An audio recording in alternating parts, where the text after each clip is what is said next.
But somehow I arrived there and parked the car. Getting my anger under control was a very positive thing. My former therapist would approve. She had always accused me of making emotional decisions based on past traumas rather than living in the here and now. She wanted me to give life a chance and see what happened.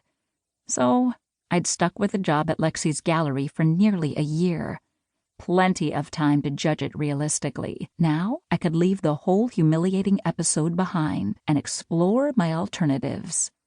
A new direction for my future would appear, and it would be a wonderful, rewarding adventure. All I had to do was pay attention to the signs. The day I answered the ad in the newspaper, I awoke from a terrible nightmare with an inexplicable feeling of optimism. In the dream, a monster was chasing me, one with long, scary claws who looked a little bit like Lexi. Of course, the last thing I did before turning out the light was update my checkbook. A terrifying task. I should have known better. Shadows swirled in a dark tower, wisping up against my ankles like a ghostly cat. Yellow eyes smoldered as the giant monster oozed toward me with a sucking, scraping sound. Long arms reached out and talons glinted, deadly sharp. Large windows offered escape, but far below, a cliff gave way to dangerous rocks. Then there was a tiny movement against the back of my hair, and I gave in to terror and ran, leaping right out the window. My back tingled from the imminent slashes of those terrible claws as I launched myself onto the wind. Down through the soft air, drifting in a slow-motion spiral like the swollen pink petal that drops from the climbing rose on the garden gate, I fell. It was horrifying and ecstatic at the same time.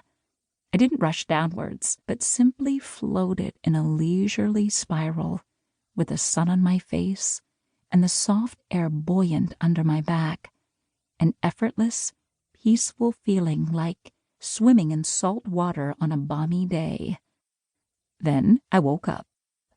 My cat, Tree, rubbed his head against my shoulder and looked around my third-floor studio apartment with relief.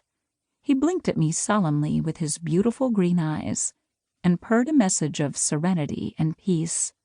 Obviously, I should trust in my good luck and relax, wait for the new direction to reveal itself. Sunlight was pouring in through the blue skylight overhead, and it looked to be a glorious spring day. Perfect weather for job hunting. Today was the day, and my life was going to change. I tried to have a positive attitude. After dressing conservatively in a black and white checked skirt and crisp white blouse, I blow-dried my wavy brown hair until it looked straight and serious. My face in the mirror seemed pale and tense, but some blusher and lipstick fixed that. Now I felt more confident. Calm blue-gray eyes stared back at me with an expression of resolve. Slinging my bag over my shoulder, I tucked a folder of resumes and newspaper clippings under my arm and headed off. I looked up at the shabby brick building on the corner of Market Street and glanced down at the scrap of paper in my hand. This was the right address. I studied the building curiously.